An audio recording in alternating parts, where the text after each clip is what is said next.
වගේ දෙවියන් වහන්සේ තුල අපි යම් ආශිර්වාදයක් ලබනවා. උන්වහන්සේගේ වචනය ඇසීමෙන් අපි ආශිර්වාද ලබනවා. ආමෙන්. ඒ වගේම තමයි උන්වහන්සේගේ වචනය පිළිපැදීමෙන් තේරුම් ගැනීමෙන් අපි ආශිර්වාද ලබනවා. පිළිපැදීමෙන් අපි ආශිර්වාද ලබනවා. right? ඒ වගේම තමයි උන්වහන්සේගේ වචනය යම් කාරණා අපිට ස්පෙસિෆිකලි විශේෂයෙන් කියලා තියෙනවා. විශේෂ කොට කියලා තියෙනවා. ඒ කාරණා පිළිපැදීමෙනුත් අපි ආශිර්වාද ලබනවා. අපි ගිය සතියේ නෙමෙයි ඊට කලින් සතියේ අපි ගිය සතියේ අපි ඉගෙන ගත්තා. ඊට කලින් සතියේ අපි කතා කරා අපේ වස්තුව කොයිදැනද අපි හරියට තියන්න ඕනේ කියන ඒ කාරණා ගැන.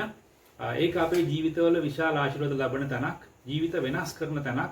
අපි දෙවියන් වහන්සේටද වස්තුවටද සේවය කරන්නේ කියන එක හරියාකාරව මාව විමසලා මම වෙන කෙනෙක් විනිශ්චය කරලා නෙමෙයි මම මාව විමසලා ඒක හරියට දැන ගැනීම තුල. ආමෙන්. හාලෙලූයා. ඒ වගේම තමයි අපි බැලුවොත් එහෙම බයිබලයේ දෙවියන් වහන්සේගේ වචනය තුල බොහෝ මිනිස්සු ආශිර්වාදකම ගොඩක් දේවල් තියෙනවානේ. එකක් උන්වහන්සේගේ සදාකාල ජීවනය ලබන එක අපිට තියෙන විශාලතම ආශිර්වාදය. ඊළඟට දේව දරුවෙක් වෙලා මේ පොළවේ ජීවිතය ගත කරන්න හම්බෙලා තියෙන එක සහ සදාකාලයට දේව දරුවෙක් වෙලා ඉන්න එක තව ආශිර්වාදයක්. තව බොහෝ ආශිර්වාද තියෙනවා නේද?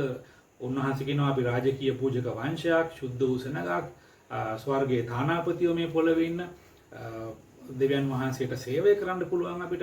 මේ වගේ ලොකු ආශිර්වාද උන්වහන්සේ අපිට දීලා තියෙනවා. ඒ අතර තව තියෙනවා සුවය අපිට තියෙන ආශිර්වාදයක්. ආර්ථිකමය දේවල් උන්වහන්සේ අපිට සපයන එක අපිට තියෙන ආශිර්වාදයක්. කරදර ප්‍රශ්න වලින් අපිට ජය දෙන එක ආශිර්වාදයක්. නිරෝගීව සුවෙන් තබන එක ආශිර්වාදයක්. මේ වගේ ගොඩාක් ආශිර්වාද තියෙනවා. ඒ එක ආශිර්වාද වලට උන්වහන්සේ සමහර වෙලාවට හැම එකටම පොදු දේවල් තියෙනවා. ඒ තමයි උන්වහන්සේගේ වචනය ක්‍රියාත්මක කරන එක, පිළිපදින එක. right? ඒක හැම දෙයකටම අදාළයි. යාඥාවෙන් වචනය කියමින් උන්වහන්සේ කාලය ගත කරන එක. මේ හැම ආශිර්වාදයකටම මේක අවශ්‍යයි. ඒ වගේම වචනයේ තියෙනවා තව දේවල් කීකරු වෙන පිණිස. අපි උදාහරණයක් විදිහට ගත්තොත් අපිට සුවය ලබන්න සමහර දෙයකට කීකරු වෙන්න වෙයි. කරදර ප්‍රශ්නකින් ගොඩේන්න සමහර උන්වහන්සේගේ වචනය කියන දෙයකට කීකරු වෙන්න වෙයි. යටහත් වෙන්න වෙයි. සමාව දෙන්න වෙයි. මේ වගේ දේවල්. right? ආර්ථික ආශිර්වාද ලබන්නත් පොදුවේ අපි දේවදරුවෙක් විදිහට ආශිර්වාද ලබනවා වගේම ආර්ථික ආශිර්වාද තුළ දිගට ගමන් කරන්නත් උන්වහන්සේ අපිට බයිබලයේ යම් දේවල් කියලා තියෙනවා. උදාහරණයක් විදිහට අපි අපේ ළඟ තිබෙන මුදල් ප්‍රමාණය දිහා බලලා කනස්සලු වෙන්න ගත්තොත් කනස්සල්ල ආවහම අපි කනස්සලු වෙන්න පටන් ගන්නවා. බයිබලයේ අපිට මතේ පොතේ කියනවා කනස්සලු වෙන්න එපා කියලා නේද? ඉතින් මේ වගේ කනස්සල්ල ආවට පස්සේ ඊට පස්සේ අපි මොනවද කරන්නේ?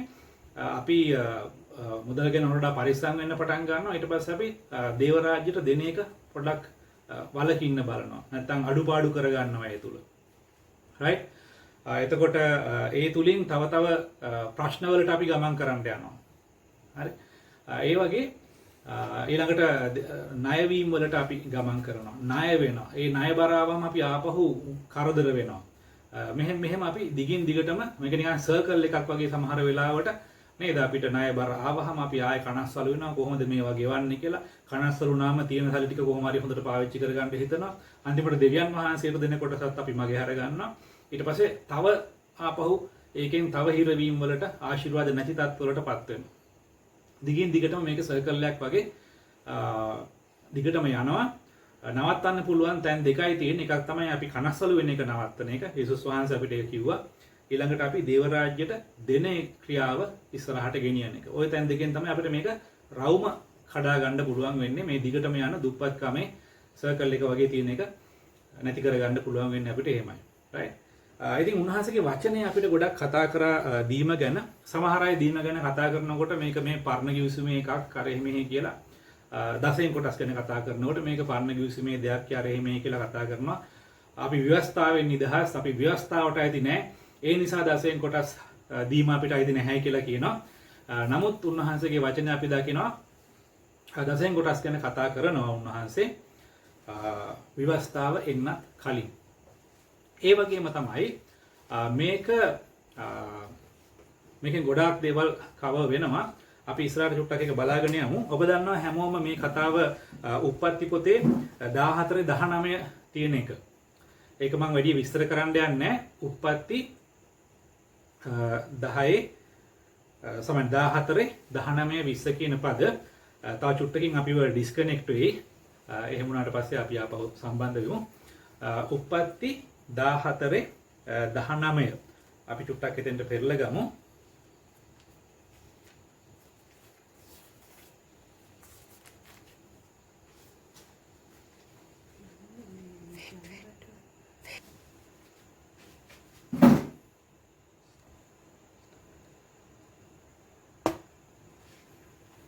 right උප්පත්ති 14 19 අපි නැවැත්තු එතනින් අපි කියවගෙන යමු. එතන අපි දන්නවා මේක හැමෝම අපි අහලා තියෙන දෙයක් අර ආබ්‍රහම්ට මෙල්කිසෙදෙක් කියන එතන කියනවා 18 ඉඳන් අපි පොඩ්ඩක් කියවමු. සාලෙහිමි රජ වූ මෙල්කිසෙදෙක් රොටි හා මුද්‍රික පානය ගෙනායේය. හෙතම මහෝත්තම දෙවියන් වහන්සේගේ පූජකයා විය.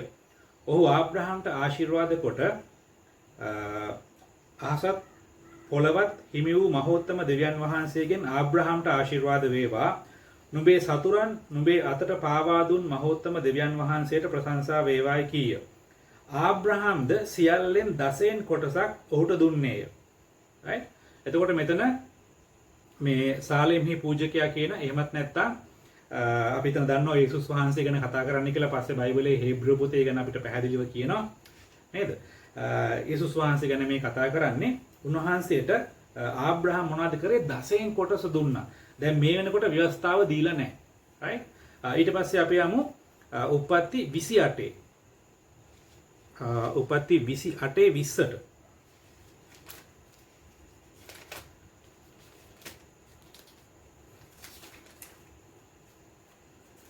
උප්පත්ති 28 20. එතන කියනවා යාකොබ් බාරයක් වී මාගේ පියාණන් වහන්සේගේ ගෙට නැවත සමාදානයෙන් එන පිණිස දෙවියන් වහන්සේ මා සමග සිට මා යන මේ මාර්ගයේහි මා ආරක්ෂා කොට මට කන්ට භෝජනද අඳින්ට වස්ත්‍රද දෙනසේක් නම් ස්වාමින් වහන්සේ මාගේ දෙවියන් වහන්සේ වනසේක. කණුවක් කොට මා සිට වූ මේ ගල දෙවියන් වහන්සේගේ ගෘහය වන්නේය. ඔබ වහන්සේ මට දෙන සියල්ලෙන්ම 10න් කොටසක් සැබවින්ම ඔබට දෙන්නෙමි කීවේය. මෙතන මේ ආබ්‍රහම් පියාගේ ගෙදරින් පිටත් වෙලා යන ගමන් ඒසව්ගෙන් බේරලා යන ගමන් ඔහු යකතනකදී දෙවියන් වහන්සේට යාඥා කරන අර ඒගොල්ලෝගේ පාරණ ක්‍රමයට ගලක් හිටවලා ඒකට මම හිතන්නේ තෙල්වත් කරලා එතන නමක් තිබ්බා බෙතෙල් කියලා right. ඊට පස්සේ යාඥා කරනවා දෙවියන් වහන්සේ ඔබ වහන්සේ මාව ආරක්ෂා කරන්න මට අඳින්න කන්න බොන්න මේ දේවල් දෙන්න පහසුකම් ආරක්ෂා කරන්න මේ ගමනේදී ඔබ වහන්සේ මට දෙන හැම දෙයකින්ම 10න් කොටසක් සැබවින්ම ඔබ වහන්සේට දෙනවා කියලා. එතකොට මේකත් පරණ ගිවිසුමේ හැබැයි ව්‍යවස්ථාවේ නෙමෙයි. ව්‍යවස්ථාවාවේ මේ ඇවිල්ලා කවුද? යාකොබ්නේ නේද? යාකොබ් ගිහිල්ලා මිසරේ අපි දන්නවා අගමැති වගේ තනකොටපත් වෙලා ඊශ්‍රායල් සෙනග මිසරයට ගිහිල්ලා කාලයක් හොඳින් ඉඳලා ඊට පස්සේ වහල්ලු වෙලා මම හිතන්නේ අවුරුදු 400ක් වගේ වහල්ලු වෙලා හිටියා. ඊට පස්සේ මෝසස් ඇවිල්ලා මෝසස්ට තමයි ව්‍යවස්ථාව දෙන්නේ. right? සාමාන්‍යයෙන් මෝසස්ගේ වයසත් එතකොට මම හිතන්නේ අවුරුදු 80ක් විතර වෙනවනේ. එතකොට අවුරුදු 500 විතර පස්සේ තමයි මේ සිද්ධියෙන් ව්‍යවස්ථාව හම්බෙන්නේ. ඒ නිසා මේකත් ව්‍යවස්ථාව නෙමෙයි පැහැදිලිවම. හැබැයි මේ කොහොමදෝ ක්‍රමයක් තිබුණා ආබ්‍රහම් ඉඳලම මේ මිනිස්සු දෙවියන් වහන්සේට 10න් කොටසක් දෙන්න පුරුදුලා හිටියා. ආබ්‍රහම් දුන්න අපි හිතමු එයාට දේවදූතෙක් හරි කිව්වත් දන්නේ නැහැ කලින් ආපු වෙලාවක. හැබැයි යාකොබ් මේක දැනගත්තේ කොහොමද? අනිවාර්යෙන් ආබ්‍රහම් මේක ඊසාක්ට උගන්වන්නේ නැති. ඊසාක් යාකොබ්ට උගන්වන්නේ නැති. මේක දිගටම යන්න ඇති ඊශ්‍රායල් සෙනග අතරේ. right? ලැබෙන දෙයින් 10න් කොටසක් දෙවියන් වහන්සේට දෙන්න කියන එක. මේක උන්වහන්සේ ලෑස්ති කරලා තියෙනවා ක්‍රම කීප ටිකක් තමයි උන්වහන්සේගේ රාජ්‍ය වර්ධනය උදෙසා ඒ වගේම ඔබ මම ආශිර්වාද ලබන පිණිස. right? දැන් 10න් කොටස් දුන්න නැත්නම් ආශිර්වාද හම්බෙන්නේ නැද්ද? ආශිර්වාද ලබනවා. අපි දේව දරුවන් විදිහට අපිට ආශිර්වාද තියෙනවා. හැබැයි ආර්ථිකමය ආශිර්වාදවල අපිට යක්ෂයා නොයෙක් පිට පීඩාවල් ප්‍රහාරයන් ගේන වෙලාවල් වල ශක්තිමත්ව හිට ගන්න උන්වහන්සේගේ වචනේ වගේම ඔබ ඔබගේ කාර්ය ඉෂ්ට කරලා තියෙනවා. ඔබ Tamanට අයිති නැති කොටසක් ඔබ ළඟ තියාගෙන ඉන්නවා නම් ඒක අපිට අයිති දෙයක් නෙමෙයි. බයිබලයේ කියනවා 10න් කොටස දෙවියන් වහන්සේට අයිති කියලා. අපි චුට්ටක් ඉස්සරහට බලමු. right? ඒ වගේම තමයි උන්වහන්සේ කියනවා ලෙවි කතාව අපි චුට්ටක් බලමු. ලෙවි කතාවේ 27 30 වෙනි පදය.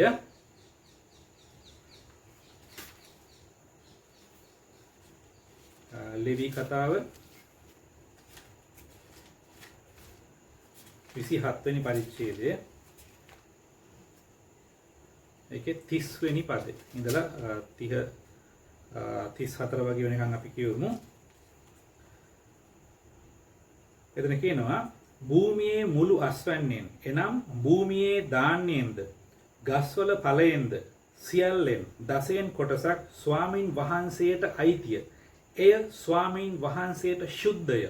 යමෙකු තමාගේ දසයෙන් කොටසෙන් යමක් මුදා ගන්නට කැමති නම් ඔහු ඒ ගණනට එයින් පහෙන් පංගුවක් එකතු කර දිය යුතුය.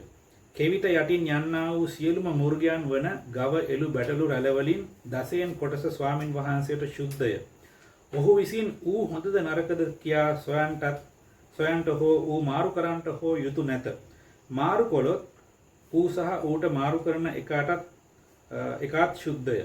දැන් මෙතන මේ කතා කරන්නේ හරි අමුතු දෙයක්. මේක සිංහල එකේ හරියටම පැහැදිලි වෙන්නේ නැහැ. ඒක තමයි මේ දැන් ගවයා දැන් අනිත් හැම දෙයකම දසයෙන් කොටස් ගෙනත් දෙනවානේ.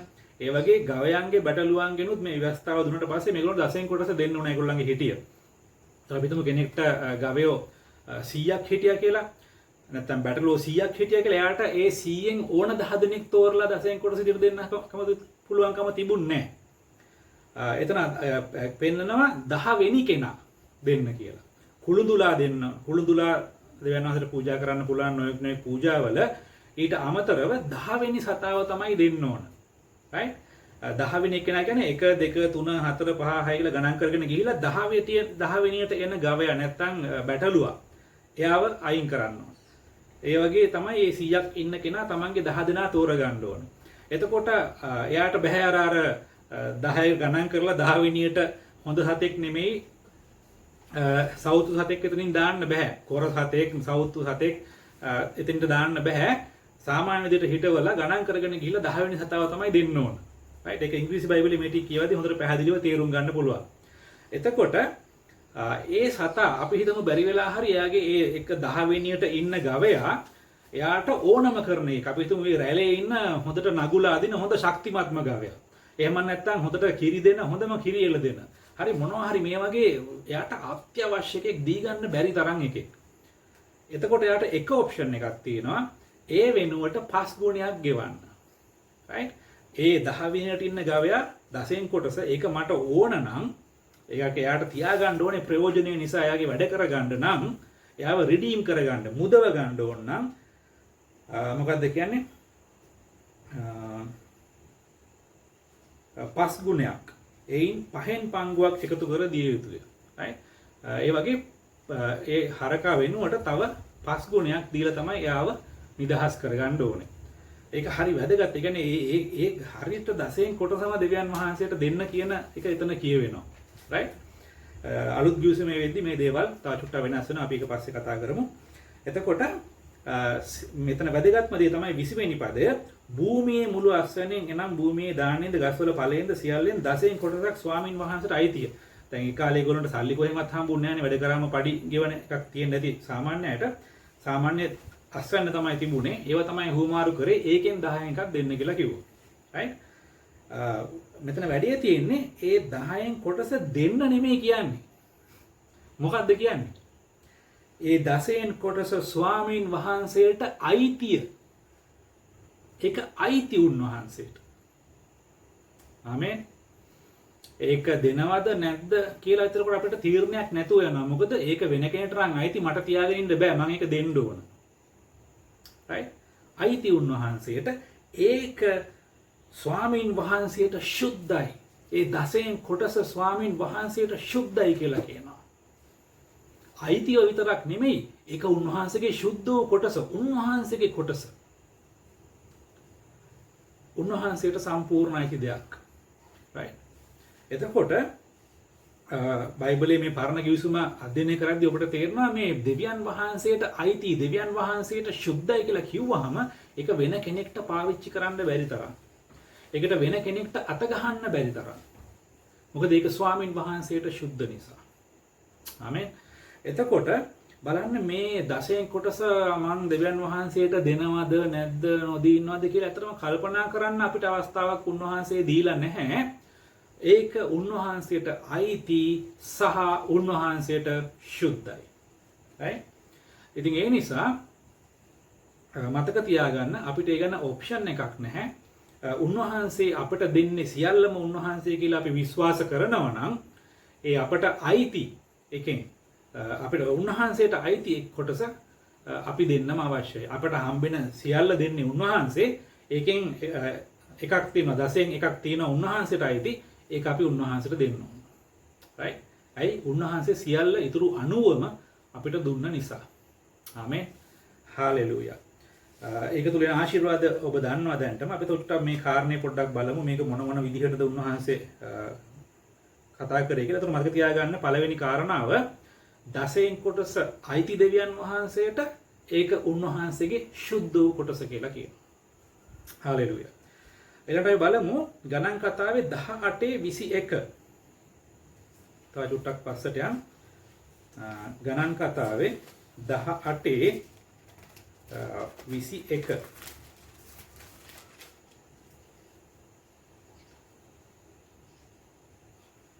එතන කියනවා බලව ලෙවීගේ පුත්‍රයන්ට ඔවුන් කරන මෙහෙය එනම් සම්මුඛ වීමේ කූඩාරමේ මෙහෙය නිසා උරුමයක් කොට ඊශ්‍රායල් වරුන්ගේ සියල්ලෙන් 10න් කොටසක් මා විසින් දී තිබේ.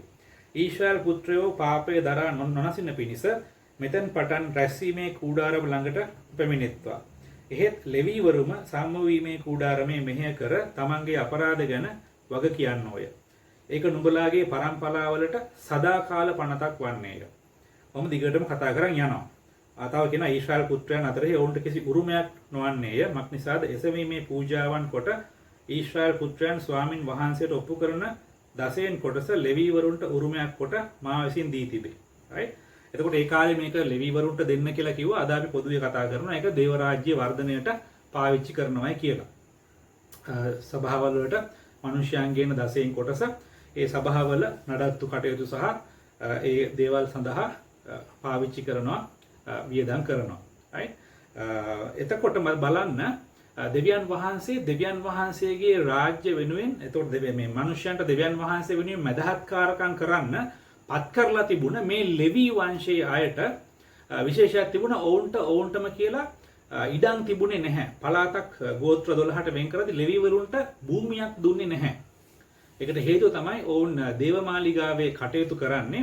ඔවුන්ට වගා කරන්න භූමියක් දුන්නේ නැහැ. මොකද ඔවුන් ඒ දේවමාලිගාවේ කටයුතු වලින් යැපෙන තත්ත්වයක් උන්වහන්සේ ගෙනත් තිබුණ නිසා ඒකට මාර්ගය තමයි උන්වහන්සේ හදලා දුන්නේ මිනිස්යන් විසින් ගේන 10න් කොටස ඒ කරන මෙහෙයට ඒගොල්ලන්ට යන්න ඕන කියලා. ඒක තමයි අද කාලෙත් සභාවල වෙන්නේ. මිනිස්යන් ගේන 10න් කොටස සභාවල සේවය කරන පූජකයන් නැත්නම් අද කාලේ කියන්නේ පාස්ටර්ලා, දේව සේවකයෝ කියනවා, මනම් කියනවා නේද, ප්‍රොෆට්ලා කියනවා. ඉතින් මේ අයට ඒක නඩත්තු වීමට පාවිච්චි කරන්න උන්වහන්සේ ඒක පාවිච්චි කරන්න කියලා තියෙනවා. right?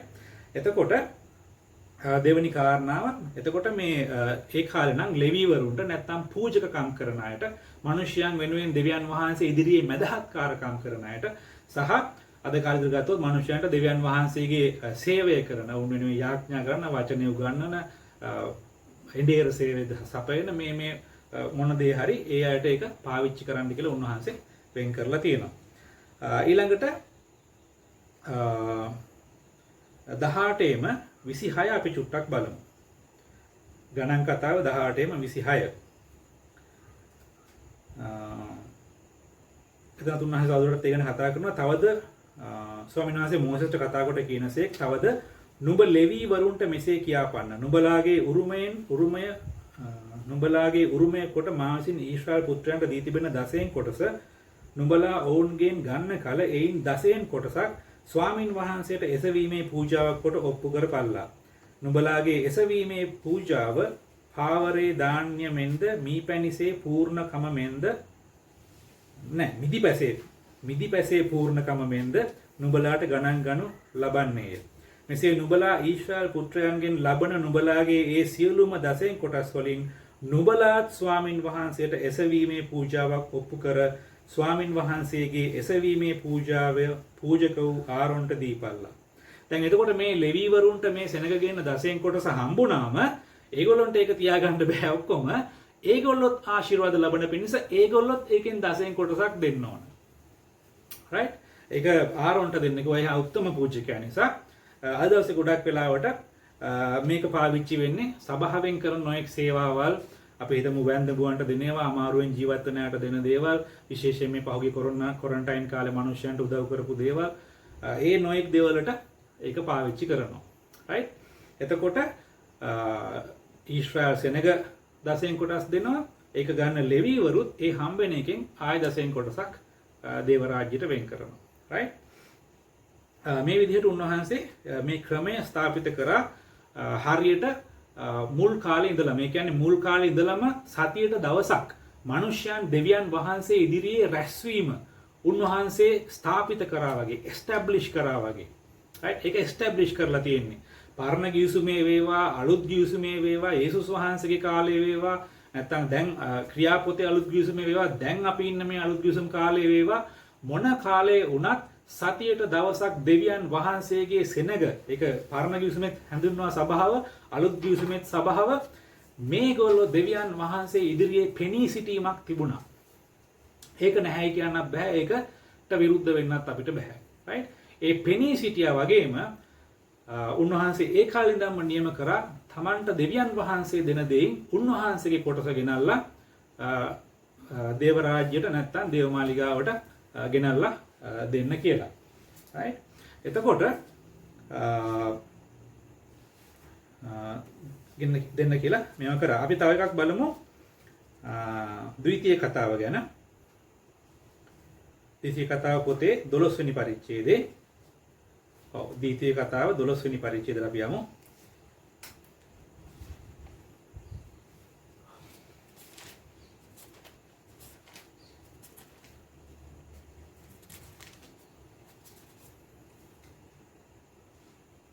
දොළහේ 5:6 අපි චුට්ටක් කියමු.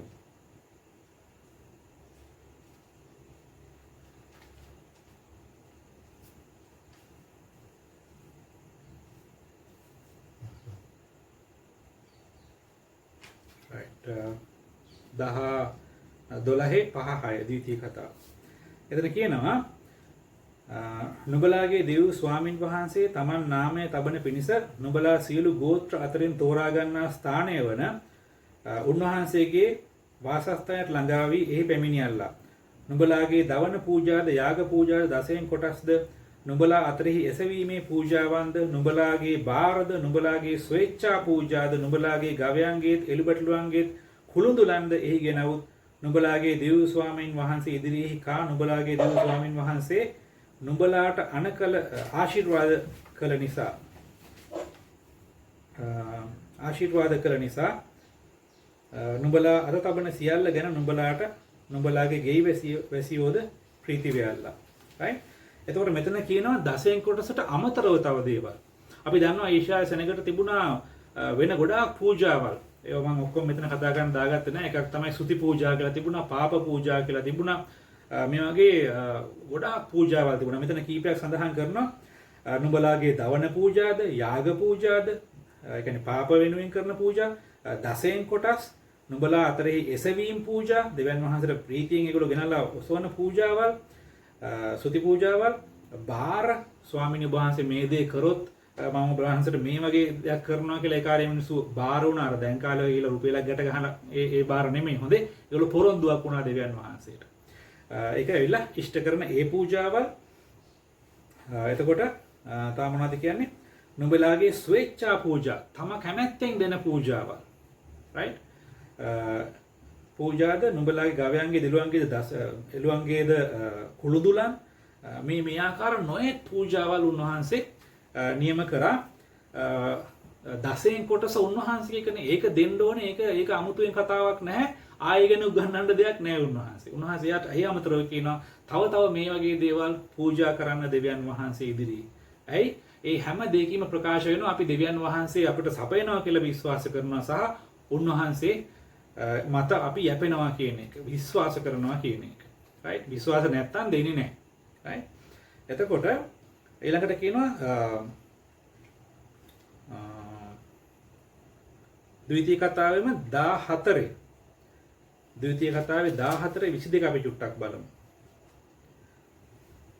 ද්විතීය කතා පොතේම 14:22 අපි චුට්ටක් බලමු. නුඹේ දෙව් ස්වාමින් වහන්සේට නිතරම බය වෙන්න ඉගෙන ගන්න පිණිස 22ද ඔව් නේ ඉගෙන ගන්න පිණිස අවුරුද්දෙන් අවුරුද්ද කෙතේ නුඹේ බීජ වලින් අට ගන්න සියලු අස්වැන්නෙන් දසයෙන් කොටස් වෙන් කර නුඹේ ධාන්‍ය වලිනුත් මුද්‍රික රසයෙනුත් තෙල් වලිනුත් දසයෙන් කොටසද නුඹේ ගවයන්ගේ එළු බැටළුන්ගේ කුළුඳුලන්ගෙන්ද නුඹේ දෙව් ස්වාමින් වහන්සේට ස්වකීය නාමය වාසය කරවන්නට තෝරාගත් ස්ථානයේදී උන්වහන්සේ ඉදිරියේහි කාපන්න.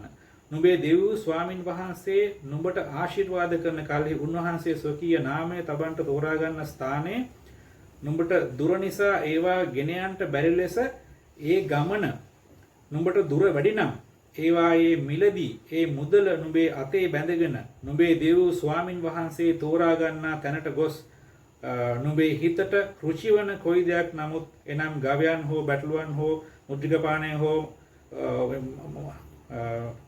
මද්යපානය හෝ කියලා තියෙන එතන නුඹේ සිත නුඹට කියන කොයි දෙයකට නමුත් ඒ මුදලදී ඒවා රැගෙන එතනයි මංගල්‍යයට සහභාගී වෙන්න කියලා කියනවා මට මතක විදියට. නුඹේ දෙව් ස්වාමින් වහන්සේ ඉදිරියේහි නුඹද නුඹේ ගේවැසියෝද කා ප්‍රීති වේල්ලා. නුඹේ දොරටු ඇතුළ සිටින ලෙවියාත් අත් නොහරින්න. මක් නිසාද ඔහු නුඹ සමග කොටසක්වත් උරුමයක්වත් නැත. right? ඊළඟට තව කියනවා සෑම 3 අවුරුදු කෙලවරදී ඒ අවුරුද්දේ නුඹේ අස්වැන්නෙන් දසයෙන් කොටස් සියල්ලම පිටතට ගෙනවුත් නුඹේ දොරටු ඇතුළේ තබා ගන්න. එවිට ලෙවියාට නුඹ සමග කොටසක්වත් උරුමයක්වත් නැති බැවින් ඔහුත් නුඹේ දොරටු ඇතුළ සිටින විට විදේශියාත් පියා නැත්තාත් වැන්දඹුවත් අවුත් කා තෘප්තියට පැමිණේවා. මෙසේ නුඹේ දෙව් ස්වාමින් වහන්සේ නුඹ කරන නුඹේ අතේ ඇති සියලු වැඩපළවලදී නුඹට ආශිර්වාද කරනවා ඇත. බලන්න දෙවියන් වහන්සේ කියනවා මේ ඔක්කොම වස්තුව අරගෙන දේවමාලිගාවට එන්න දුර වැඩි නම් අපි හිතමු ඊශ්‍රායල් දේවමාලිගාව කොහේ හරි ඈතක නම් තිබුණේ ඈත ඉඳලා එන්න ඕන නම් තව කට්ටිය කියනවා ඒක විකුණලා ඒ මුදල් අරගෙන ඇවිල්ලා ඒ සල්ලි වලින් මෙතන ඇත්තටම මංගල්‍යයක් සමරන්න කියන කතාවක් තියෙනවා. මේක සිංහලයේ මට චුට්ටක් හොයාගන්න අමාරුයි. ඒක මංගල්‍ය සමරන්න කියලා තමයි එතන කියන්නේ. ඒ දසෙන් කොටස් සහ අනිකුත් දේවල් අරගෙන ඇවිල්ලා. right? ඊට පස්සේ කියනවා වැදගත් දෙයක් මේ දසෙන් කොටස් සහ ඊළඟට වැන්දඹුවන්ට සහ පියානැත්තාට වැන්දඹුවන්ට අවුත් තව විදේශිකයාට. දැන් මේ විදේශිකයෝ කිව්වහම පොඩ්ඩක් මේක පැහැදිලි කරගන්න ඕනේ. දැන් අපේ රටේ විදේශිකයෝ කිව්වහම සුද්ධනේ නේද? සාමාන්‍යයෙන් අපේ අය තමයි අත දික් කරගෙන සුද්ධ පස්සේ යන්නේ. right? මොකද ඒගොල්ලන්ට අපිට වඩා සල්ලි තියෙන හන්දා. දැන් මෙතන ඊශ්‍රායල් දේශයේ විදේශිකයෝ මේගොල්ලෝ අසරණ කට්ටිය. ඒගොල්ලෝ කොහේ හරි රටකින් ඇවිල්ලා යා ගන්න බැරුව නැත්තම් යන්න විදිහක් නැතුව ගිහිල්ලා කරන්න දෙයක් නැතුව නැත්තම් ගියොත් කවුරු හරි මරන්න ඉන්නවා. මොනවා හරි මේ ප්‍රශ්න නිසා ඊශ්‍රායල් දේශයට වෙලා ඉන්න අය. එහෙම මොනවා හරි රස්තාවක් කරගෙන මොනවා හරි කරගෙන ඉන්නවා. right? එතකොට අන්න ඒ විදේශිකයෝ තමයි මේ කතා කරන්නේ. ඒ කාලේ හිටියේ ඒගොල්ලෝ ඇත්තටම අසරණ කට්ටිය. right? ඉතින් මේ අසරණ අයට පිහිට වෙන්න කියලා තමයි කියන්නේ. මෙතන වැන්දඹුවට පියාණන්ගේ දරුවාට පිහිට වෙන්න කියලා කියනවා. ඉතින් එතකොට බලන්න මේ දසෙන් කොටසට අමතරව දෙවියන් වහන්සේ තව කියනවා මෙහෙම පිහිට වෙන්න දේවල් එකතු කරන්න. අවුරුදු 3කට සැරයක් මෙහෙම දෙයක් රැස් කරලා තියන්න විදේශිකයාට, ලෙවියාට නැත්තම් පියා නැත්තාට වැන්දඹුවට ඒකෙන් ප්‍රයෝජන ගන්න පුළුවන් වෙන පිණිස. right? දීමන දෙවියන් වහන්සේත් අර උන්වහන්සේගේ දීමේ සීමාවක් නැහැ වගේ දෙවියන් වහන්සේත් මිනිස්යන්ට අපිට පුරුදු කරනවා සීමාවක් නැතුව දෙන්න. දසෙන් කොටස දෙවියන් වහන්සේලා ටික දුන්නා වගේම තව වෙන වෙන දීමනා කරන්න කියන එක උන්වහන්සේ කතා කරනවා. right? ඊළඟට අපි යමු චුට්ටක් නෙහෙමියා පොතට. right? නෙහෙමියා 10 වෙනි පරිච්ඡේදයට. නෙහෙමියා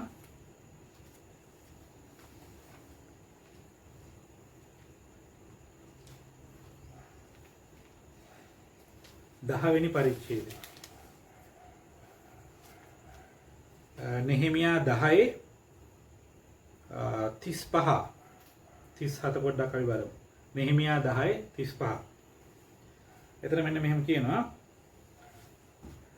අපේ බිම්වල ප්‍රථම අස්වැන්නද සියලු ආකාර ගස්වල සියලු ඵල වලින් ප්‍රථම ඵලද අවුරුද්දෙන් අවුරුද්ද ස්වාමින් වහන්සේගේ ගෘහයට ගෙනෙන හැටියටත් විවස්ථාවෙහි ලියා තිබෙන ප්‍රකාරයට අපේ පුත්‍රයන්ගේ සහ සිව්පාවුන්ගේ කුළුදුලන්ද අපේ ගවයින්ගේ හා බැටළුවන්ගේ කුළුදුලන්ද අපේ දෙවියන් වහන්සේගේ ගෘහයට එනම් අපේ දෙවියන් වහන්සේගේ ගෘහයේ සේවය කරන පූජකයන් වෙතට ගෙනෙන හැටියටත් ඔහොම දිගටම කතා කරගෙන යනවා. මෙතන ඇත්තටම නෙහෙමයා මොකද කරන්නේ? අපි දන්නවා ඊශ්‍රායල් සෙනග අවුරුදු 70ක් වහල්කමට ගිහිල්ලා හිටියේ. එතකොට සාමාන්‍යයෙන් අවුරුදු 70ක් කියන්නේ පරම්පරාවක්ම වගේ. සමහර අය ඊශ්‍රායල් දේශයට ඇවිල්ලා තිබුණේම නැහැ. පළවෙනි පාරට ආවේ. සමහර අය දෙවියන් වහන්සේගේ පුද පූජා ව්‍යවස්ථාව පවත්වන දේවල් මේ දේවල් ගැන මේවා කරලම නැහැ. ඉතින් නෙහෙමයාට උනා ආපහු මේගොල්ලොන්ව එස්ටැබ්ලිෂ් කරන්න. රීඑස්ටැබ්ලිෂ් කරන්න. නැවත පිහිටුවන්න. right නැවත පිහිටුවන්න උනා දෙවියන් වහන්සේගේ වචනය, දෙවියන් වහන්සේගේ ව්‍යවස්ථාව, දේවමාලිගාවේ පූජකකම් කරන එක මේ දේවල් නැවත පිහිටුවන්න උනා. ඒ වෙලාවේ නෙහෙමයා දසයෙන් කොටස නැවත දෙන්න කියන එක මේගොල්ලොන්ට ප්‍රකාශ කරනවා. ඒගොල්ලෝ නැවත එස්ටැබ්ලිෂ් කරන පිණිස. එතන කතා කරනවා කොහොමද ඊට පස්සේ ඒගොල්ලෝ ආශිර්වාද ලබන්නේ. මම තව චුට්ටක් එහාට ගියාම 37 අන්තිම හරි කතා කරනවා දසයෙන් කොටසක් ලෙවිවරුන්ට නියම බැවින් අපේ බිම්වල අස්වැන්නෙන් දසයෙන් කොටසක් ලෙවිවරුන් වෙතටද ගෙනෙන හැටියටත් ලෙවිවරුන් ඒ දසයෙන් කොටස් වලින් දසයෙන් කොටසක් අපේ දෙවියන් වහන්සේ ගෘහයේ ගබඩාවේ ඇතුල් ගෙවලට ගෙනෙන පිණිසත් කියලා ආපහු අර දේ මුලින් කියපු දේ ආපහු නැවත ස්ථාපනය කරනවා. right එතකොට බලන්න නෙහෙමයා ගොඩාක් දේවල් කරා. මේ ගොඩක් දේවල් කරන අතරේ තමයි නෙහෙමයා මේ ආපහු මේක රීඑස්ටැබ්ලිෂ් කරේ. අපි දන්නවා නෙහෙමයා පෞර බැන්දා. දේවමාලිගාවේ කැඩිච්ච තැන් දොරවල් අනම්මනම් ඔක්කොම හැදුවා. ඒ විතරක් නෙමෙයි ඒවා අපහු පූජකත්වයන් පිහිටෙව්වා. පූජකයන්ට සේවය කරන අය පිහිටෙව්වා. මේවා ඔක්කොම කරා. නමස්කාරය පිහිටෙව්වා. දේවමාලිගාවේ පූජාව නැවත තබන්න පිහිටෙව්වා. ඔබ දන්නවද ඒකත් එක්ක එන දෙයක් තමයි දසයෙන් කොටස් දීම. ඔබ කල්පනා කරන්න මේ පරණ ගිවිසුමේ මිනිස්සු ඒගොල්ලෝ දේවමාලිගාවට ඇවිල්ලා මොනවද කරේ? ඒගොල්ලෝ ගීතිකා කියන්නේ නැති, දේව වචනය අහන්නේ නැති මේ දේවල් කරා. ඒ වගේම වැඩි වෙලාවක් ඒගොල්ලෝ මොනවටද ගත කරේ? ඒගොල්ලෝ කොහොමද දේවමාලිගාවට ආවේ? ඒගොල්ලොන්ගේ මේ අද අපි වගේ පර්ස් එකේ දාගෙන ඉන්න පුළුවන් නෙමෙයිනේ ඔක්කොටම තිබුණේ. වැඩ කරන අයට වේතන හම්බෙච්ච සල්ලි දාගෙන ඉන්න ඇති දසයෙන් කොටස. හැබැයි ගොඩක් අයට තිබුණේ ගෙනෙන්න දේවල්, ධාන්‍ය, වී, බඩිරිඟු නේද? මිදි, තෙල්, පිටි මේ වගේ නොයෙක් දේවල් මේගොල්ලෝ උස්සගෙන ආවා. ඔබ දන්නවද මේ උස්සගෙන ඇවිල්ලා ඒක දෙවියන් වහන්සේ ඉදිරියේ පූජා කරන එක තමයි ඒගොල්ලොන්ගේ নমස්කාරය උනේ.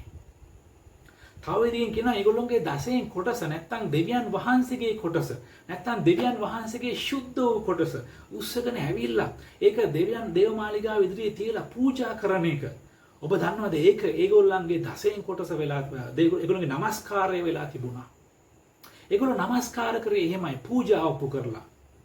right දැන් අද දවසේ අපි নমස්කාර කරද්දී අපි ඊට ආශිර්වාදවත් අපි දෙවියන් වහන්සේත් එක්ක ආත්මිකව සම්බන්ධ වෙනවා. අපි ගීතිකා වලින් සම්බන්ධ වෙනවා. ඒගොල්ලෝ ගීතිකා කරා.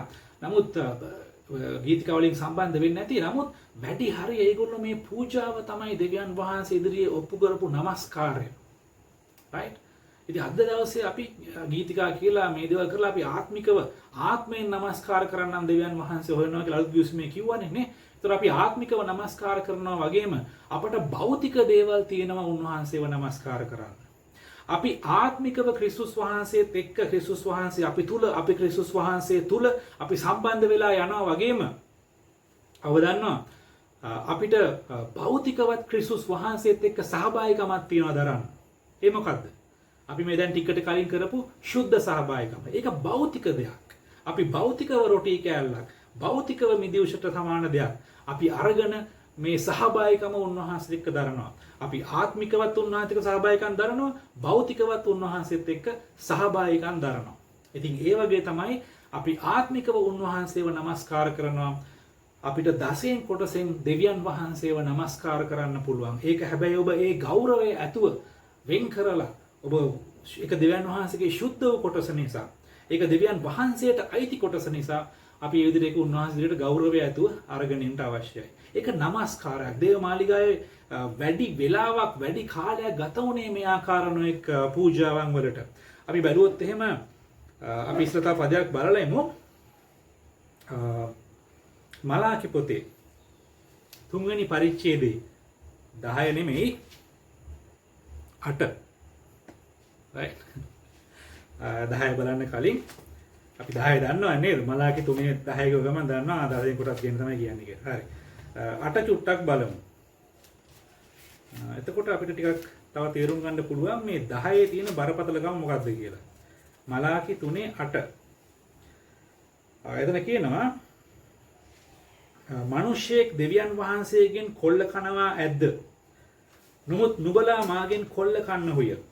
එහෙත් අපි කෙසේ ඔබ වහන්සේගෙන් කොල්ල කෑමෙහියයි නුඹලා අසන්නහුය. ඔතු වලින් සහ එසවීමේ පූජා වලිනුත්ය. ශාපය නුඹලා පිටට පැමිණ තිබේ. මක් නිසාද නුඹලා එනම් නුඹලාගේ මුළු ජාතිය මාගෙන් කොල්ල කන්නහුය. මාගේ ගෘහෙහි ඊට පස්සේ තමයි කියන්නේ අර මාගේ ගෘහෙහි භෝජන තිබෙන පිණිස නුඹලා ගබඩාකට ඔතු සියල්ල ගෙනවොත්. ඔතු කියන්නේ 10න් කොටස්. ඔතු සියල්ල ගෙනවොත් මා විසින් නුඹලාට අහසේ කවුළු ඇර ඉඩම් මදි වෙන තරම් නුඹලාට ආශිර්වාදයක් වගුරවා දෙන්නේ නැද්ද කියා එයින් මා සෝදිසි කරපල්ලායයි සෝදිසි කර බලාපල්ලායයි සේනාවල ස්වාමින් වහන්සේ කියනසේක. නුඹලාගේ භූමියේ ඵල නාස්ති නොකරන ලෙස ඒවා කාදමන්නාට නුඹලා උදෙසා තර්ජනය කරන්නෙමි. නුඹලාගේ කෙතේ නුඹලාගේ මිදිවැල් අකාලයේහි ඵල නොහෙලන්නේ යයි සේනාවල ස්වාමින් වහන්සේ කියනසේක. නුඹලා වාසනාවන්තයෝ යයි සියලු ජාතීන් කියනව ඇත.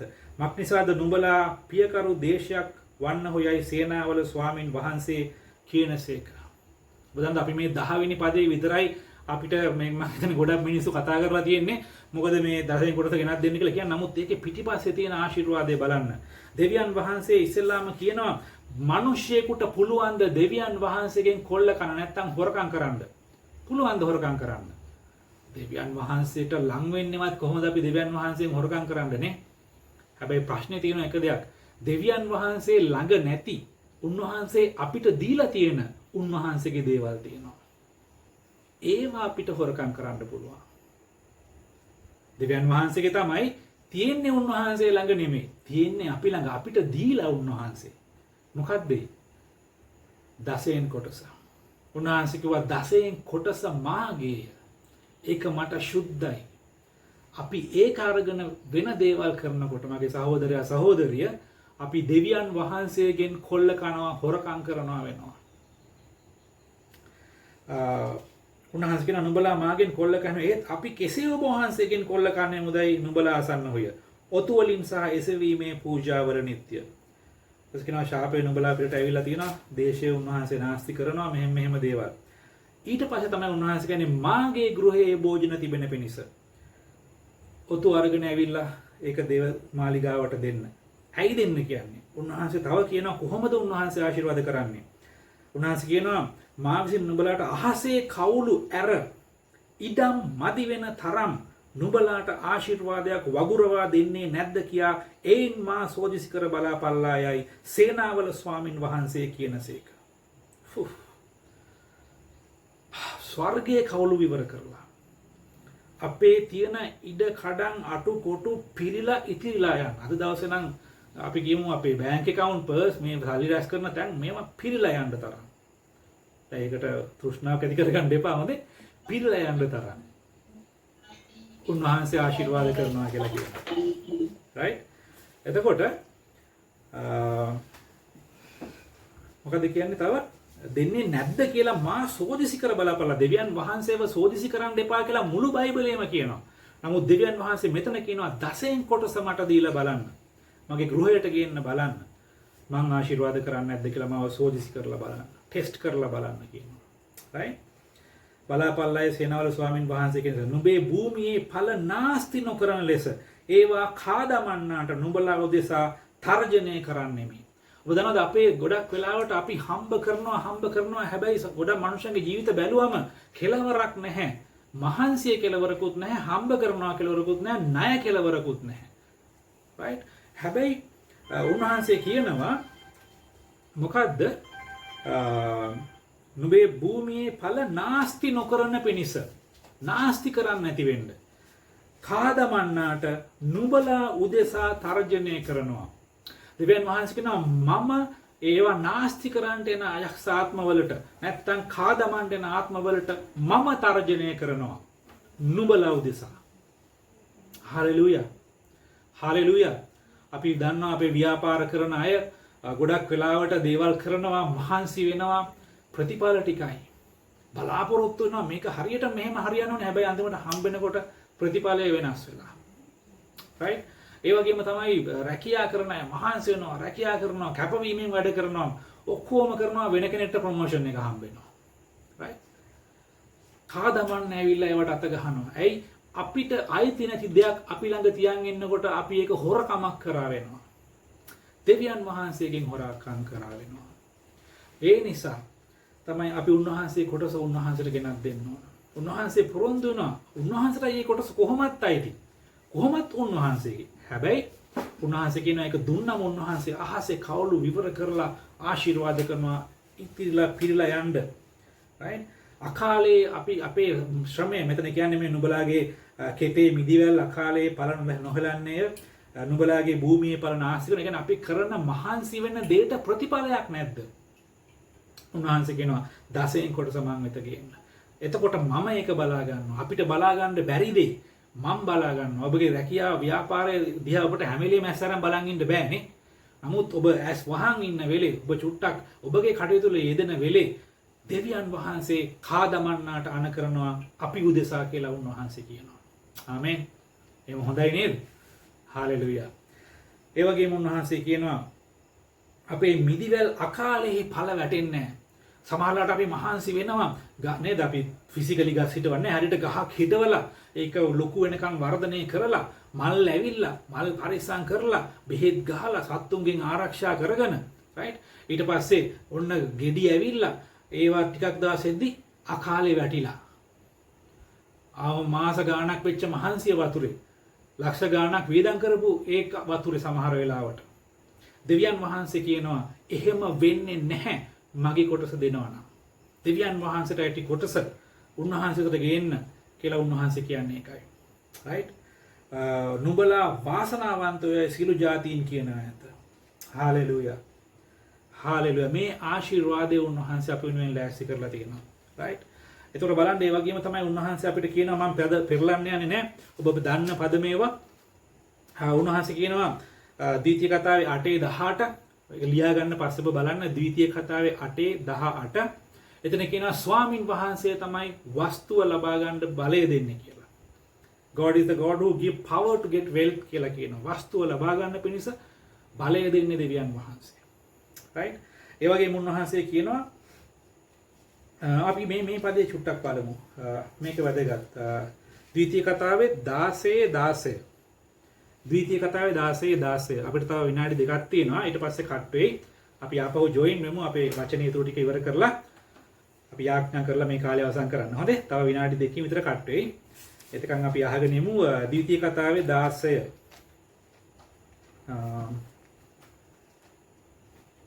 ද්විතීය කතාවේ 16.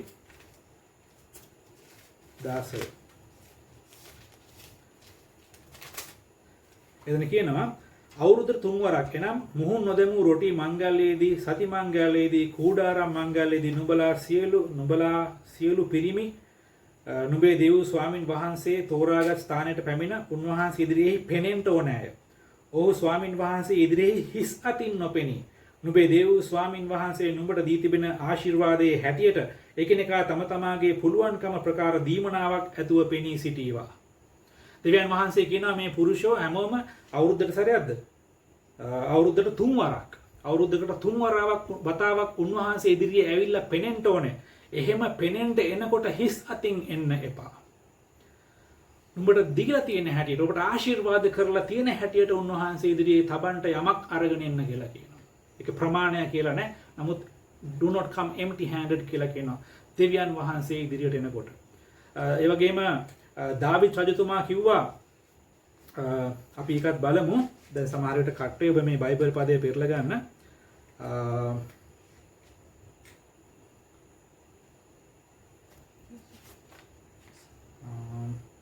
දෙක සාමුවෙල් 24:24 දෙක සාමුවෙල් 24:24 අපි පෙරලා ගමු. කටනතු බාපව් ලොගින් වෙන්න. නැතුව මම දෙවියන් වහන්සේට මුකුත් දෙන්නේ නැහැ කියලා කියනවා. ඒ කියන්නේ අපි හිතමු අර යේසුස් වහන්සේ කියපු කතාව අපි ලබන හදේ චුට්ටක් ඉගෙන කතා කරනවා. අපි අද බලන්නේ දසයෙන් කොටස් සහ දීමනා ගැන පරණ ගිවිසුමේ මොනවද කියලා තියෙන්නේ කියන. අලුත් ගිවිසුමේ කොටස් ටික අපි ලබන සතියේ බලන්න යනවා. රයිට්?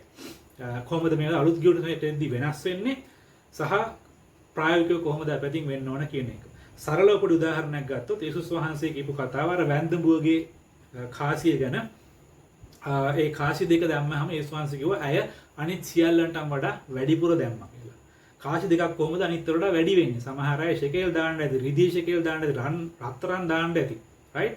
හැබැයි යේසුස් වහන්සේ කිව්වා ඒ අය ළඟ තිබුණ ගොඩාක් දේවලින්, ඒ අය ළඟ තිබුණ ගොඩක් වස්තුවෙන් පොඩි ප්‍රමාණයක් ඒගොල්ලෝ දැම්මා. අපි තිමු ලක්ෂයක් තියාගෙන ඒකෙන් රුපියල් 1000ක් විතර දැම්මා. නැත්නම් රුපියල් 500 100ක් විතර දැම්මා. නමුත් මේ වැන්දපු ස්ත්‍රිය එයාට ජීවත් වෙන්න තිබුණු එකම කාසි දෙක ඒකට දැම්මා. රයිට්? එතකොට යේසුස් වහන්සේ කිව්වා එයා සියලු දෙනාට වඩා දැම්මා. ඇයි ඒ? මුදල වැඩි නිසාද? නෑ. මොකද්ද වැඩි? කැපවීම වැඩි නිසා. පූජාව වැඩි. එයාට ඒක දැම්මට පස්සේ අපි හිතමු මේක උනේ උදේවරුයි කියලා දවල්ට කණ්ඩ හම්බෙයිද දන්නේ නැහැ. දවල්ට තියෙයිද දන්නේ නැහැ එයාට කෑම. ඊළඟ වේල එයාට කන්න පුළුවන් වෙයිද දන්නේ නැහැ. කැපවීම වැඩි. තිබුණ ඔක්කොම ඒ දේවමාලිගාවේ පඬුරුත් දාන තැනට දැම්මා. right? එතකොට ඒක තමයි දාවිද් රජතුමා මේ පරණ ගිවිසුමේ කියන්නේ පූජාවක් නැතුව, කැපවීමක් නැතුව, මිලයක් ගෙවන්නේ නැතුව මගේ දෙවියන් වහන්සේට මම දෙන්නේ නැහැ. right? එතකොට අද අපි දන්නවා දැන් ඔබ කල්පනා කරනවා ඇති මේ සමහරට මේ ගොඩක් කට්ටියට මේ කොවිඩ් ලොක්ඩවුන් අනම් මේ ප්‍රශ්න අතරේ ඇයි මහින්ද මේ දීම ගැන කතා කරන්නේ මිනිස්සුත් ඉන්නේ අමාරුවෙන් නේද කියලා. ඒකමයි මම හිතුවේ දීම ගැන කතා කරන්න. මොකද මේ කාලේ තමයි මිනිසයන්ට දෙවියන් වහන්සේගේ සැපයීම අවශ්‍ය. මම දන්නවා අපි බොහෝ දෙනෙක්ට දෙවියන් වහන්සේ අපේ සියලු අවශ්‍යතාවුන් උන්වහන්සේ සැපෙව්වා. අපි හැම කෙනෙක්ටම වගේ. නමුත් අපි මේක දැනුවත් වෙමු. අපිට තව මීට වඩා උන්වහන්සේ වෙනුවෙන් යමක් කරන්න පුළුවන්. අපේ අවශ්‍යතා සැපෙව්වා. අපිට තව අයට උදව් කරන තරමට උන්වහන්සේට පුළුවන් අපිට සපයන්න. තව දේව රාජ්‍යට උදව් කරන විදිහට අපිට පුළුවන් උන්වහන්සේට සපයන්න. තව උන්වහන්සේගේ කාර්යයන් බාධා නොකර උන්වහන්සේ තුල සාක්ෂියක් ඇතුව ජීවත් වෙන විදිහට උන්වහන්සේට පුළුවන් අපිට සපයන්න. right? ඔබගේ ඊළඟ ඔබ දැන් ඉන්න තැන ගැන satisfied නැද? නමුත් ඊළඟ ඔබ තෘප්තිමත් ඇති. නමුත් ඔබ ඊළඟ තැනට ගෙනියන්න දෙවියන් වහන්සේට අවශ්‍යයි. සහ උන්වහන්සේට පුළුවන්. හාලෙලූයා. ඉතින් ඒ නිසා තමයි මේ කතා කරන්න හිතුවේ. මොකද උන්වහන්සේගේ ආශිර්වාදය අපි මගහැර ගන්න අවශ්‍ය නැහැ. අපි කරන කිසි දෙයක් අපත යන්න අවශ්‍ය නැහැ. අර මලාකි 10 කිව්වා වගේ අපි අපේ මහන්සිය අහක යන්න නොදී උන්වහන්සේ කාදමන්නාට අපි වෙනුවෙන් තර්ජනය කරනවා. අපේ මහන්සිය අකාලේ වැටලා යන්නේ නැති වෙන්න බලා ගන්න උන්වහන්සේට පුළුවන්. right? hallelujah. ඉතින් එතකොට මේ කාලේ කෙනෙක් බැරි වෙලා හරි හිතුණු සභාවේ මේක YouTube එකේ බලන කෙනෙක් හරි ඉන්නවනම් ආර්ථික ප්‍රශ්නවල ඔබට තියෙන උත්තරය තමයි මේක. ප්‍රමාණය නෙමෙයි, කොච්චරක් දෙන්නද නෙමෙයි. ඔබට යමක් හම්බෙනවද? ඒකෙන් 10න් කොටස උන්වහන්සේට දීම. උන්වහන්සේ බලාපොරොත්තු වෙන්නේ මොකද? ඒක උන්වහන්සේට අයිති කොටස නිසා. ආමෙන්. හාලෙලූයා. ඉතින් ඒකයි අපි මේක මේ බැලුවේ. මම අද මේ ගැන කතා කරන්න හිතුවේ. එතකොට සමා වෙන්න.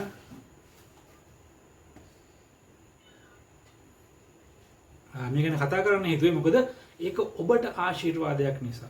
නැතුව අපේ නිව් කවනන්ට් චර්ච් එකට නැත්තම් මේ සල්ලි ඕන වෙලා නෙමෙයි. right? අපිට මුදල් අවශ්‍යතාව තියෙනවා. අපේ පාස්ටර්ස්ට පඩි ගෙවන දේවල්, දීමනාවන් දෙන දේවල්, නඩත්තු කටයුතු දේවල් මේ දේවල් තියෙනවා අපේ සභාවෙත්. නමුත් මේ වෙනකන් දෙවියන් වහන්සේ විශ්වාසවන්තව ඒ සියල්ල සැපෙව්වා. කිසි කෙනෙකුට අපිට නොදී ඉන්න උනේ නැහැ විතරක් නෙමෙයි බොහෝ ඇදහිලිවන්තයන්ට මුදලින් උපකාර කරන්න අපිට පුළුවන්කම හම්බුණා. සභාපාලකවරුන්ට උදව් කරන්න පුළුවන්කම හම්බුණා. අපේ සභාව විතරක් නෙමෙයි වෙන ඈත පළාත්වල. අසනීප වෙන්න සභාපාලකවරු, රෝදපුටුවල ඉන්න සභාපාලකවරු, ඊටාම අමාරු තත්ත්වයෙන් යන සභාවන් වලට සේවකයන්ට උදව් කරන්න අපිට හැකියාව හම්බුණා. දෙවියන් වහන්සේට සියලු ගෞරවය මහිම ලැබෙනවා ඒකට. right? ඉතින් ඒක නිසා අපිට ඕමනාවක් වෙලා නෙමෙයි ඔබට මේ කතා කරන්නේ. ඔබ ආශිර්වාද ලබන්න ඕන නිසා. හාලෙලූයා. ඒ වගේම ඔබ දෙවියන් වහන්සේගේ කොටසට උන්වහන්සේ කියන දේ කරන්න අවශ්‍ය නිසා. ඒක ඔබට පැහැදිලි කරලා දෙන්න. හාලෙලූයා. ඒ වගේම තමයි දාවිද් රජතුමා කිව්වේ මම උන්වහන්සේ ඉදිරියට එන්නේ නැහැ.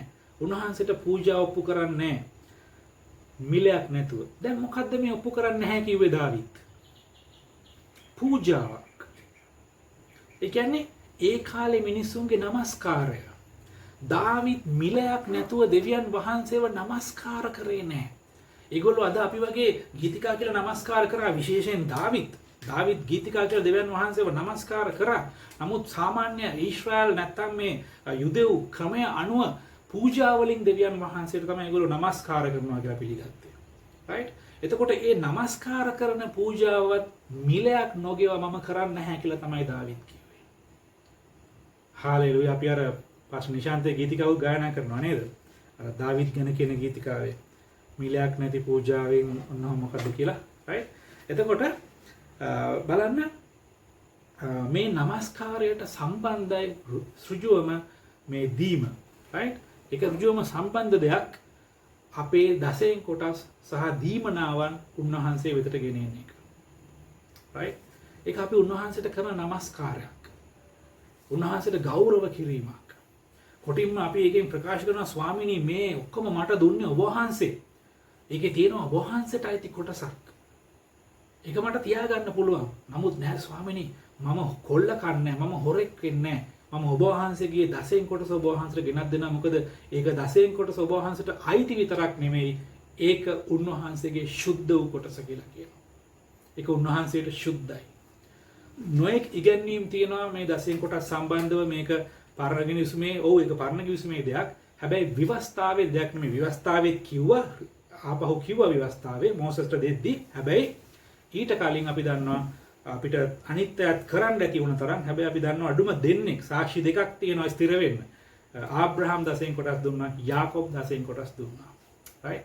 ඉතින් ඒ නිසා යේසුස් වහන්සේ මේ ගැන කතා කරා දේවල් දසයෙන් කොටස ගැන, දීමනාවන් ගැන අලුත් ගිවිසුමේ සභාවේ ක්‍රියාපොතේ සහ ඊට පස්සේ අපිට දකින්න පුළුවන් ඒ දසයෙන් කොටස් සහ දීමනා ගැන කොහොමද කතා වෙන්නේ යන්නේ කියලා. අපි ඒක ලබන සතියේ විතර ස්වාමින් වහන්සේ මඟ පෙන්වන විදිහට ඉගෙන ගමු. එතකොට අද දවසේ අපි බලපු දෙයින් ඔබ මතක තියාගන්න මේක নমස්කාරයක් අපි උන්වහන්සේ ඉදිරියේ කරන. මිලයක් ඇතුව කරන নমස්කාරයක්. විශේෂයෙන් මේ ක්වොරන්ටයින් ප්‍රශ්න තියෙන කාලේ රැකියා බාධා වෙලා, ව්‍යාපාර බාධා වෙලා, මුදල් අමාරු වෙලා ඉන්න කාලේ උන්වහන්සේ අපිට සඵලවත් වෙන්න ආශිර්වාද ලබන්න දීපු යතුරක් මේක. මේ කාලේ අපි කාටවත් දෙන්න පහසු නැහැ. මොකද මේ කාලේ සල්ලි තිබුණොත් එකෙන් කරන්න 1000ක් වැඩ තියෙනවා. තමන්ගේ අවශ්‍යතා නැත්තම් වෙන අය මිනිස්සුන්ගේ අවශ්‍යතා අපිට පේනවා මේ දවස්වලනේ. අපේ ඇස් වලට පේනවා, කන් වලට ඇහෙනවා. ඒ ඇට උදව් කරන්න පුළුවන්. ඒ නිසා මේ දවස්වල මුදල් වලින් කරන්න ගොඩක් වැඩ තියෙනවා. එතකොට ඒ තියද්දි අපි අපේ දසයෙන් කොටස වෙන් කරලා ඒක දෙවියන් වහන්සේට ගෙනත් දෙනවා කියලා කියන්නේ ඒකේ කැපවීමක් තියෙනවා. ඒක තිබුණා නම් වෙන ගොඩක් දේවල් කරන්න තිබුණා. නමුත් ඒවා කැප කරලා අපි දසයෙන් කොටස අරගෙන දෙවියන් වහන්සේට දෙන්නේ. ඒකයි උන්වහන්සේ ඔබට මට දිගින් දිගටම ආශිර්වාද කරන්නේ. යම් කෙනෙක් ඉන්නවා නම් ආශිර්වාදවල යම් ප්‍රශ්නයක් ගැටලුවක් තියෙන. එහෙමනම් මම හිතනවා ඔබ තීරුම් ගන්න ඇති ඒකේ ප්‍රධාන තැනක් තමයි දසයෙන් කොටස කියලා. තව දේවල් තියෙනවා. කීකරුකම අනිවාර්යෙන් බලපානවා. දෙවියන් වහන්සේගේ වචනයට කීකරුකම, යටහත්කම, උන්වහන්සේ පාපය කියලා කියන දේවලින් ඈත් වෙන එක, මේ දේවල් ගොඩාක් දේවල් තියෙනවා ආශිර්වාද වලට බලපාන. නමුත් ආර්ථිකමය ආශිර්වාද වලට කෙලින්ම බලපාන දෙයක් තමයි උන්වහන්සේගේ කොටස අපි හොරකම් කරනවද නැත්නම් ඒක උන්වහන්සේට දෙනවද කියන මේ කාරණාව. right? ඉතින් මේක මේ බයිබල් පද ඔබ තව කියවන්න දැනුවත් වෙන්න. නොඑක ආකාර පූජාවන් කතා කරා. හිස් අතින් උන්වහන්සේ ඉදිරියට එන්නේ නැහැ කියලා එන්න එපයි කියලා දෙවියන් වහන්සේ කියනවා. මේක මේ මමවත් වෙන පාස්ටර් කෙනෙක්වත් නෙමෙයි. අපි උන්වහන්සේගේ වචනයෙන් බැලුවේ දෙවියන් වහන්සේ කියනවා මං ඉදිරියට හිස් අතින් එන්න එපා. නුඹට තියෙන හැටියට. right? ලොකු එකක් නෙමෙයි. නුඹට තියෙන හැටියට යමක් පූජා කරන්න අරගෙන ඉන්න මං ඉදිරියේ ඉද්දි. මේ දෙන කතා කරන්නේ භෞතික දේවල්. right? අපි අලුත් ගිවිසුමේ අපි ගොඩාක් පූජාවල් කරනවා. අපි අතුලාන්තයෙන් පූජා කරනවා. අපි අතුලාන්තයෙන් කැපවීම කරනවා. right?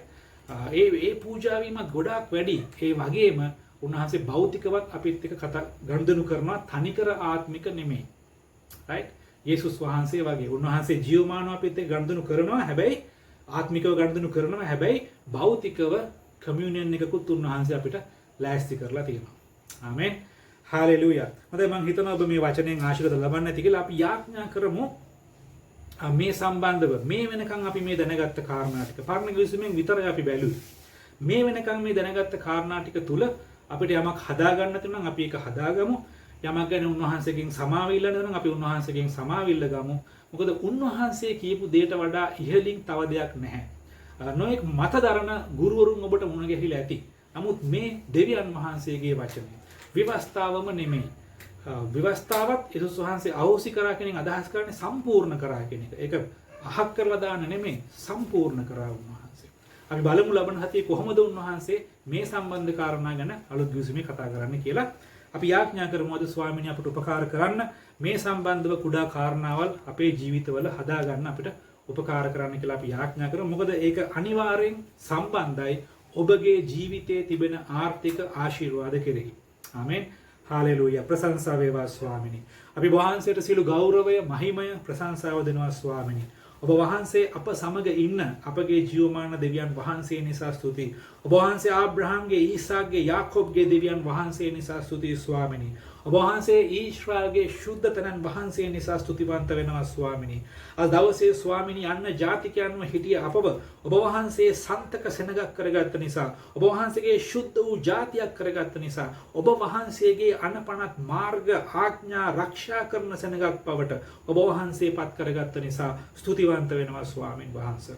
ස්වාමිනී අපේ ස්වාමිනිය ඔබ වහන්සේගේ වචනයෙන් ඒ දසයෙන් කොටස් ඔබ වහන්සේගේ කොටස ඔබ වහන්සේ වෙතට ගෙන එන පිණිස ඒ নমස්කාරය ඔබ වහන්සේට පූජා කරන පිණිස ඒ කාරණා දවසේ බැලුවා ස්වාමිනී. අපි කියන්නේ යම් අය අඩු වැඩිව මේ කාරණා සම්බන්ධව යෙදලා ඇති ස්වාමිනී.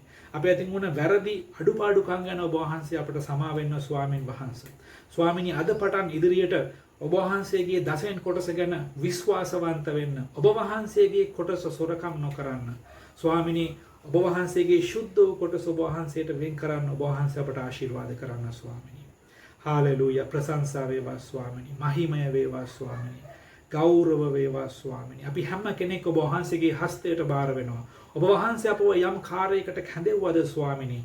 ඔබ වහන්සේ අපිව යම් මීටත් වඩා එන වසංගත අමාරු කාල ආර්ථිකව අමාරු කාලවලට අපිව සූදානම් කරනවාද මේ කාලයේ ස්වාමිනී.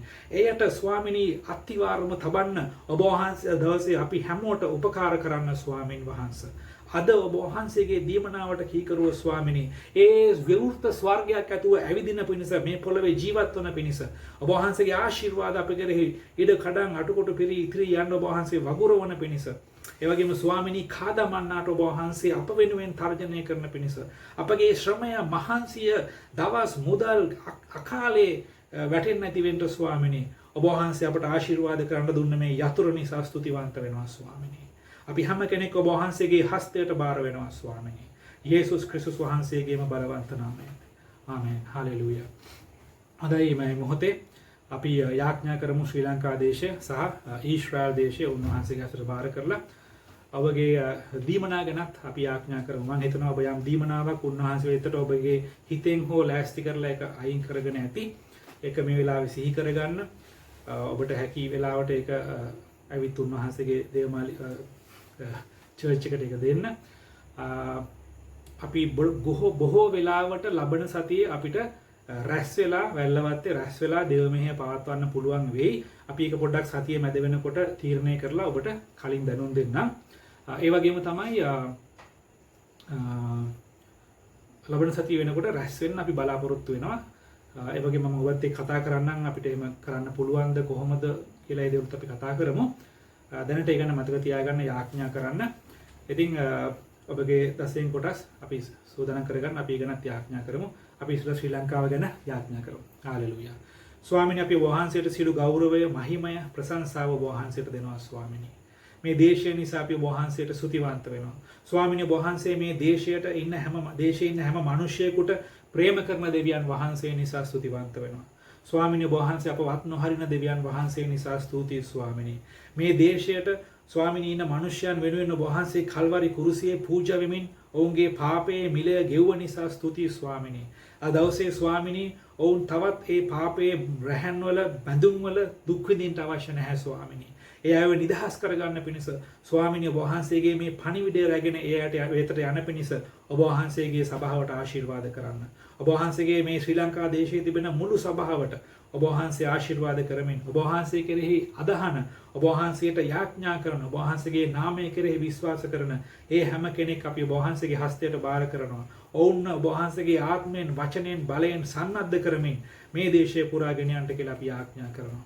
ඒ වගේම ස්වාමිනී මේ දේශයේ නායකයන් පාලකයන් ඔබ වහන්සේගේ හස්තයට බාර කරනවා. ඔබ වහන්සේ උන්ට ආශිර්වාද කරන්න මඟ පෙන්වන්න කියලා අපි යාඥා කරනවා.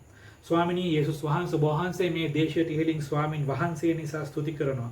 ස්වාමිනී ඔබ වහන්සේ ස්වාමින් වහන්සේ විඳිමින් මේ දේශයට ස්වාමිනී බලපාලා තියෙන මේ වසංගතය ඉවත් කරන්නට කියලා අපි යාඥා කරනවා. ඒන් පීඩා විඳින රෝගී මිනිසයන්, ඒ මියගිය අයගේ පවුල්වල අය, ස්වාමිනී නොඑක් ආර්ථික අපහසුකම් වලින් පීඩා විඳින අය, ස්වාමිනී දරුවන් මේ තුලින් විඳින පීඩාවල් මේ සියල්ල ඔබ වහන්සේ ඉවත් කරන්න යේසුස් වහන්සේගේ නාමයෙන් කියලා අපි යාඥා කරනවා ස්වාමිනී. සියලු ගෞරවය මහිමය ඔබ වහන්සේට දෙනවා. ඒකම ස්වාමීනි අපි ඊශ්‍රායල් දේශය ඔබ වහන්සේගේ හස්තයට බාර කරනවා. ස්වාමීනි ඔබ වහන්සේ ඒ දේශයට ඒ ඔබ වහන්සේ බලා සලකන දේශය නිසා ස්තුතිවන්ත වෙනවා. ඔබ වහන්සේ කර ඇති සියලු ආශිර්වාද ගැන ස්තුතිවන්ත වෙනවා. ඔවුන් ස්වාමීනි මේ මුළු ලෝකයට ඔබ වහන්සේ පුදුමයක් වෙන්න සලස්ලා තියෙන නිසා ඔවුන් කර්ණ කොටගෙන මුළු ලෝකයේ ආශිර්වාද ලබා තිබෙන නිසා අපි ඔබ වහන්සේට ස්තුතිවන්ත වෙනවා ස්වාමීනි. ඒ වගේම ස්වාමින් වහන්සේ ඔබ වහන්සේගේ හස්තයට අපි යෙරුසලම බාර කරනවා. ස්වාමිනී ඔබ වහන්සේ හිසිට මේ ලෝකය පාලනය කරන දවසතේ ඔබ වහන්සේගේ කැමැත්ත පමණක් ඒ තුල ඉෂ්ට කරන්න කියලා අපි යාඥා කරනවා. මේ මොහොතේ අපි මුළු ඊශ්‍රායල් දේශයේද යෙරුසලමද ස්වාමිනී ඔබ වහන්සේගේ සෙනගද අපි ඔබ වහන්සේගේ හස්තයට බාර කරනවා. ඔවුන්ට නැවත මුළු සිතින් ඊශ්‍රායල්ගේ දෙවියන් වහන්සේ වෙතට හැරෙන පිණිස ඔබ වහන්සේ ආශිර්වාද කරන්න. අපි සියලු ගෞරවය මහිමය ඔබ වහන්සේට දෙනවා ස්වාමිනී. යේසුස් ක්‍රිස්තුස් වහන්සේගේම නාමයෙන්. ඒ වගේම ස්වාමිනී මේ මොහොතේ අපි මේ හැම කෙනෙක් සූදානම් කරගෙන තිබෙන ඔවුන්ගේ දීමනාවන් දසෙන් කොටස් ඔබ වහන්සේගේ හස්තයට බාර කරනවා. ස්වාමිනී ඔබ වහන්සේ ඒවට ආශිර්වාද කරන්න, ඒ ඔබ වහන්සේගේ රාජ්‍යයට ආශිර්වාදයක් වෙන්න සලස්වන්න. අපි අද ඉගෙනගත් ඔබ වහන්සේගේ වචනය ප්‍රකාරයට ස්වාමිනී ඔබ වහන්සේ ස්වර්ගයේ කවුළු ඉවරකට ඔවුන්ට ආශිර්වාද කරන්න. ඔවුන්ගේ අඩකොටු පිරී ඉතිරි යන්න ආශිර්වාද කරන්න. ඔවුන්ගේ ස්වාමිනී ඔවුන්ගේ රැකියා ව්‍යාපාර ආදායම් මාර්ගවල තිබෙන දේවල් අපතේ නොයන්න, අකාලයේ දේවල් නැතුව නොයන්න, සාර්ථක වෙන්න ඔබ වහන්සේ ආශිර්වාද කරන්න ස්වාමී. ඔබ වහන්සේ ඒවා නාස්ති කරන කාදමන්නාට තර්ජනය කරනවා කියලා කිව්වා ස්වාමිනී අප වෙනුවෙන්. ඒ නිසා ඔබ වහන්සේට ස්තුතියි. හාලෙලූයා ස්වාමිනී අපි සියලු ගෞරවය මහිමය ඔබ වහන්සේට දෙනවා ස්වාමිනී. අද දවස නිසා ස්තුතිවන්ත වෙනවා ස්වාමිනී. මේ හැම කෙනෙක් ඔබ වහන්සේගේ හස්තයට බාර කරනවා. අද සහභාගී වෙන්න බැරි වුණා වූ අපේ සභාවේ හැම කෙනෙක්ද ඔබ වහන්සේගේ හස්තයට බාර කරනවා. ස්වාමිනී ඔබ වහන්සේ අපව කැඳෙව්ව ඒ සැලැස්ම අරමුණ තව තව අපිට එළිදරව් කරමින් ඒ තුල යටහත් වෙන්න, ඒ තුලට කැප වෙන්න ඔබ වහන්සේ අපට ආශිර්වාද කරන්න. ස්වාමිනී අපි හැම කෙනෙක්ගේම ජීවිතවලින් ඔබ වහන්සේගේ නාමය මහිමයට ගෞරවයට පත් වෙන්න සලස්වන්න. ස්වාමිනී ඔබ වහන්සේගේ සුවය, සමාදානය, රැකවරණය, ආශිර්වාදය මේ හැම කෙනෙක් මත අපි නිදහස් කරනවා ස්වාමිනී. යේසුස් ක්‍රිස්තුස් වහන්සේගේ බලවත් නාමයෙන්. පියෝ දෙවියන් වහන්සේගේ ප්‍රේමයද, පුත්‍ර වූ යේසුස් ක්‍රිස්තුස් වහන්සේගේ අනුග්‍රහයද, ශුද්ධාත්මයන් වහන්සේගේ වාසය කිරීමද දැනුත් සදාකාලයටත් ඔබ හැම කෙනෙක් සමග වේවා. ආමෙන්. හොඳයි.